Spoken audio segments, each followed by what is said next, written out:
Assalamualaikum, my respected brothers and sisters. Alhamdulillah, we're here at another podcast. Inshallah, you're in great health and spirits. Today, we're joined by the founder of Sadaqa Welfare Fund. We're going to get to know him and the organization a little bit better, just get a bit of understanding on some of the works that Sadaqa Welfare Fund does, and also a background of what's actually happening here in Australia. So I'll introduce you to our founder, and he can introduce his name and himself. Assalamualaikum, brothers and sisters. Alhamdulillah, inshallah, everyone's well. My name is Bulent, Unal. Alhamdulillah, we had the blessing and the opportunity to start a charity organisation maybe over 7 years ago now. Officially 7 years, but unofficially we had been doing some charity work for a couple of years now.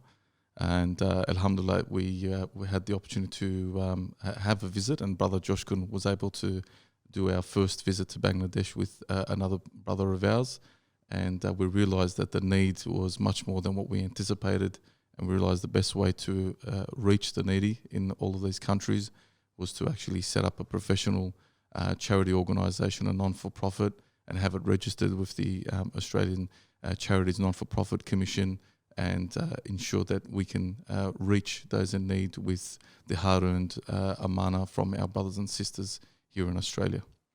I guess let's take it sort of one step back. I think at that stage when the organisation had the reach out, we had a respected sheikh from Bangladesh here in Australia who had spent some time, which you guys got to meet, and he had gone back and I think at that stage in Bangladesh there was it was like a flood, hurricane sort of thing, and a lot of homes got damaged, people. So it was on the news, and I think that's when you guys reached out. Yeah, so alhamdulillah, it was after we had performed Hajj.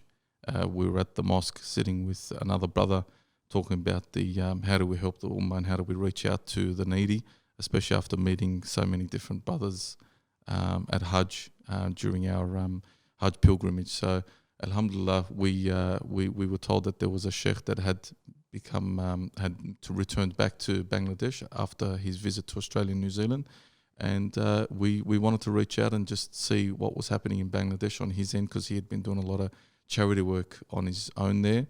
And through the phone call at that stage, he had told us about the fact that there was a flooding. We looked into it and we realised that most of Bangladesh is actually below sea level. We looked at the news reports, and genuinely there was a big disaster that had taken place in Bangladesh, and we scrambled with just a group of brothers and said, how can we help? And alhamdulillah, the story started from there. Alhamdulillah. So I think at that stage, I think for about a year or so, I was a sponsor, a donor of Sadaqa Welfare Fund. I was not involved in the organisation at all. And I think over that period, the guys did fantastic work. I think we covered all the way from Brahmanbaria, Kisharaganj, Narshingi, all the way up to Gay Banda, just fixing homes and water wells and so on. So it was a great opportunity for us. To get involved in some Sadaqa Jariyah, and alhamdulillah, a lot of those water wells that was built probably 7 years ago, yes, have recently been maintained again, and alhamdulillah still running. Yeah, alhamdulillah, that was kind of the tipping point for us, was ideally is trying to analyse and what the need was. And once we realised that Bangladesh had a large clean drinking water supply issue, and there's an arsenic and iron issue within the general water there. So what we realised is we built a team in Bangladesh where they would be able to go, and ourselves as a team, we actually did many trips together, and we handpicked key locations in remote villages where we were able to actually build from scratch water wells. And alhamdulillah, like Brother Josh could mention, they're very close to our heart. The water wells we've built there in Bangladesh, that was our starting point, and alhamdulillah, every year we do maintenance on these water wells to make sure that the needy in those remote areas are benefiting from drinking, washing, making wudu, and having water supply to schools and masjids. So alhamdulillah, it's bringing it all back now. Alhamdulillah. So I guess you spoke about Bangladesh. Sadaqa Welfare Fund over the last 7 years has obviously sort of grown very rapidly. What do you think is the point of difference that makes sort of Sadaqa unique? I guess Sadaqa Welfare Fund, we never went out to actually start a charity. It was just a band of brothers trying to do our own thing. But when we realised that, we were quick, we were nimble, we were able to jump on a plane and do regular trips, and being able to take time out of our daily lives here in Sydney, and being able to be transparent. And I think that's what a lot of the community appreciated, the fact that we were able to take those donations overseas and actually implement the projects that we made intention for, and then we showed those donors the actual work that was done. And we regularly go on overseas trips to monitor all of our projects. And I think the community really responded well to that, and that really was the starting point for us to be able to say, okay, well, we can't just do this with a band of brothers. This is a community effort. We need to obviously start a charity, have it registered properly, and have it tax deductible for the brothers and sisters that want to be able to donate from their income. And the community for the last 6-7 years, alhamdulillah, have supported us year in, year out, and only through their generous support have we been able to implement hundreds of projects till date. Alhamdulillah, alhamdulillah. So we started with Bangladesh, and sort of what are some of the other countries that Sadaqa Welfare Fund has branched out to?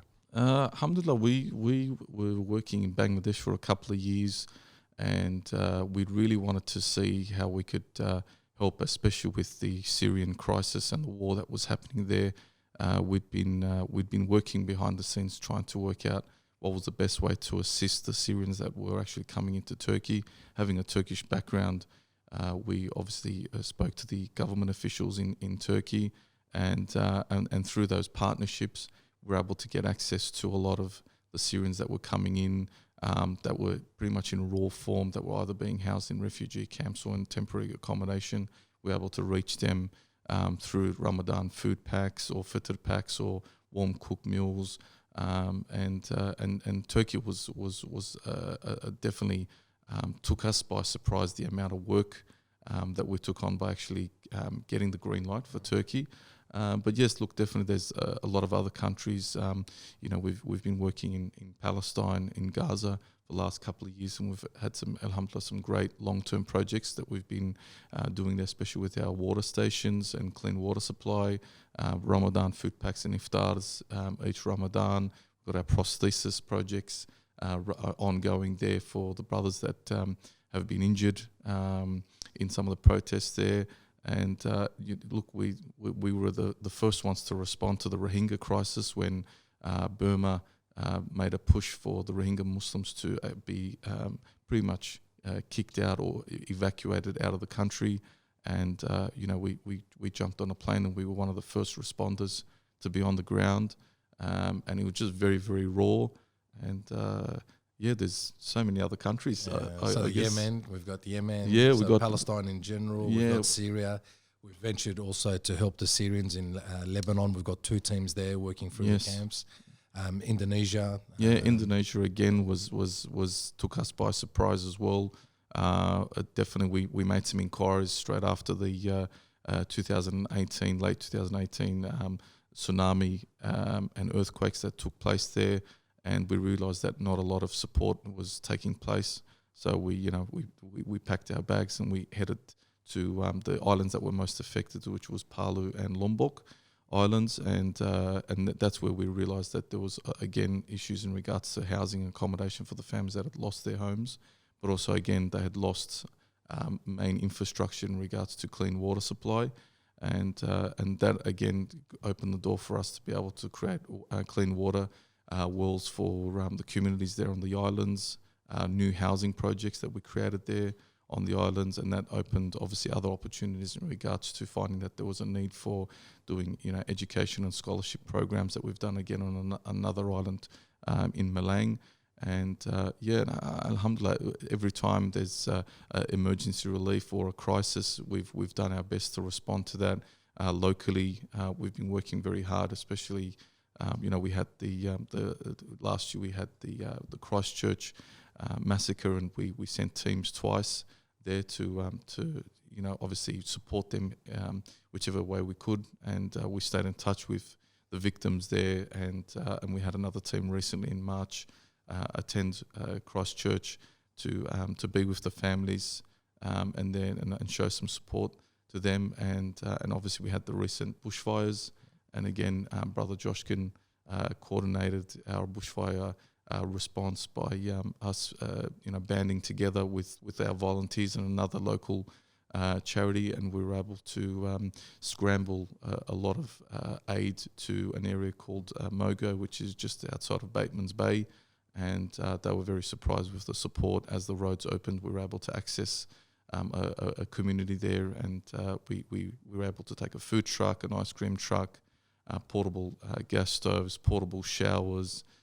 We had bedding go there, and we were able generators. Generators. We had Kmart gift vouchers, so those that had lost their homes could ideally go in and just purchase some of their essential needs. So from that side, definitely our thought process is if there isn't a crisis somewhere, we look at what's the best way to implement some sort of relief program before we actually raise any funds for it. And once we understand exactly what the need is, that's when we actually then dispatch our team to then physically go and actually do the work on our behalf. Alhamdulillah. Over the years, when it's been really urgent and required, we have given a lot of support to different parts of Africa as well. In Somalia with cataract operations and supporting schools and masjids and madrasas. Alhamdulillah, so we've diversified in a lot of countries. We've now sort of knuckled that down and really sort of focusing on making a change in those particular countries. So I guess tell us what was planned for this Ramadan and this Ramadan, subhanallah, pre-COVID-19, we had months of planning where we were dispatching teams to a number of countries. Myself and Brother Joshkin and part of the team, we had a long-winded trip planned where we were initially looking to start from Indonesia and obviously do the distribution of the Ramadan food packs. And obviously we've got mosque projects, scholarship programs there that we've been running and trying to obviously construct two mosques, inshallah, with your support. And then from there we're going to move on direct from Indonesia to Bangladesh, where we have our schools in the Rohingya refugee camps and a large water station, and we want to go and check up on our students and our children and the teachers that are running the schools there. And obviously we wanted to do a relief food package there to the brothers and sisters and the children there in the refugee camps. We also had another large distribution at an orphanage in Chittagong, which is another kind of 2 to 3 hours away from Cox's Bazar where the camps are located. And from there we had the trip planned to go to Turkey and then to the Syrian border, where again we would be distributing our food packs and then obviously keeping an eye on our orphanage there that's on the border in Karakan Hatay, and we had quite a few different distributions in different cities and different areas where the concentration of the populations were Syrians. We've got a large education project in Adıyaman, Turkey, which is being constructed at the moment. So we're hoping to go and do the opening for that. And inshallah, when things clear up, we're able to attend and open that education facility for the Syrian children. From Turkey, obviously we had another team looking to go to Lebanon on our behalf and then meet us in Turkey. And from Turkey, we're going to actually move on to Palestine. And we wanted to, and obviously visit our brothers and sisters there, and obviously do a nice large food program for them where we distributed food packs and iftar meals and spent some time with our brothers and sisters there, and then returned back to Sydney. But Allah had different plans, and through those changes, alhamdulillah, we've got very good teams that will be distributing those packs on our behalf, even though we're not personally there. They'll be doing all the hard work on our behalf and having your donations being delivered to those brothers and sisters in need. And alhamdulillah, we haven't stopped. As soon as COVID hit, we launched a local campaign here in Sydney, and we've realised that there was a lot of people in need in Melbourne and Perth, and we've got our Melbourne and Perth volunteers working hard, putting together the food packs and hygiene, and in Sydney we've been delivering daily to families in Sydney Metro that are in need. So alhamdulillah, now that the team is not able to travel, obviously we've got the Australia response. As Sadaqa Welfare Fund, we do have the 3 offices in Sydney, Melbourne and Perth. As you mentioned, we're doing daily distributions to families that are in need. So what are some of the things that we're giving to the families? Look, after close consultation with our team, our volunteers and some of the families and the feedback we got from them, we structured a food and hygiene pack all in one. The food pack obviously covers all the food essentials that a family would need to cover them for COVID-19 during the lockdown, but also the period of Ramadan. And definitely with what's happening with COVID-19, as a result, we had to structure a hygiene solution for those families. And to do that, we had half a litre of sanitizer and a disinfectant. We had face masks and all the food essentials to be able to allow for those people that are at home or in lockdown or can't leave their homes, pretty much all their daily cooking essentials. So at least this way we wanted to just ease their hardship during these tough times. Alhamdulillah. So if there is anyone that's in need, please, you can get in contact with us at admin@sadaqa.org.au. You can register through the website at sadaqa.org.au. You could privately message us on the social media platforms, and then inshallah one of our volunteers will come out and deliver you a pack. So alhamdulillah. So Brother Bulent, so it sounds like there's a lot happening. So there's a lot happening here in Australia. There's a lot happening internationally. I guess just to wrap up, what is your final Ramadan message? I think for the brothers and sisters, we're all kind of feeling it just like everybody else is. So I think we need to dig deep and think about the humanity in large, and also our fasting brothers and sisters in a lot of these countries that we're working in, to be able to get the amana to them, your sadaqah and zakat, and obviously have this opportunity to refocus on family ties, your connection with Almighty Creator Allah, and make the use of being at home and being able to pray on time, reading as much Quran with its meaning, just so we can get the right message as a community. And inshallah, we as a community and mankind, we bounce back better all together after COVID-19. Inshallah. Thank you for sharing the podcast with me, and inshallah we look forward to joining you guys on the next podcast. Please like, share it, and inshallah we'll be back with you soon. Assalamu alaikum.